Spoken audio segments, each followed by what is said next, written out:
দর্শক আসসালামু আলাইকুম।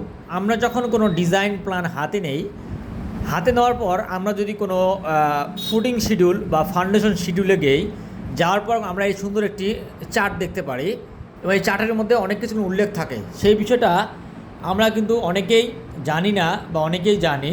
সেই বিষয়টা ক্লিয়ার করার জন্য আমি আমার ভিডিওটি এখানে দেখেন, এখানে যে একটা চার্ট রয়েছে, এই চার্টের মধ্যে সুন্দর উল্লেখ করা আছে ফুটিং টাইপ।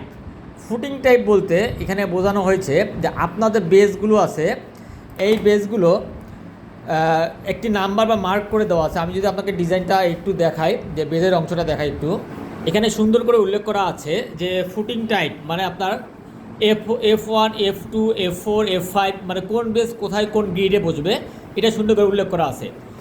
এতে উল্লেখ করা বোঝানো হচ্ছে যে এই টাইপগুলো লেখা আছে যে কোথায় কোথায় কোন টাইপে ফুটিংয়ের সাইজ বসতেছে, এবং এলতে হলো লম্বা লেন্থ কত ফিট করে এই ফুটিংগুলো সাইজ রয়েছে, বেসগুলোর সাইজ এখানে সুন্দর উল্লেখ করা আছে। বিতে ব্রেথ মানে আপনার প্রস্থ কত ফিট আছে, এলতে হলো দৈর্ঘ্য, বিতে প্রস্থ, আর ফুটিং টাইপ হলো আপনার F1, M2 এটা ফুটিংয়ের হলো আপনার সংখ্যা। আর এখানে যদি আসেন তাহলে দেখতে পাবেন হাইট বা থিকনেস মানে আপনারা যে বেসগুলো আছে এই বেসগুলো কত ইঞ্চি করে ঢালাই কাস্টিং হবে সেখানে সুন্দর উল্লেখ করা আছে। কোথাও এটা হাইট লেখা থাকে, কোথাও আবার থিকনেস লেখা থাকে বা টি লেখা থাকবে।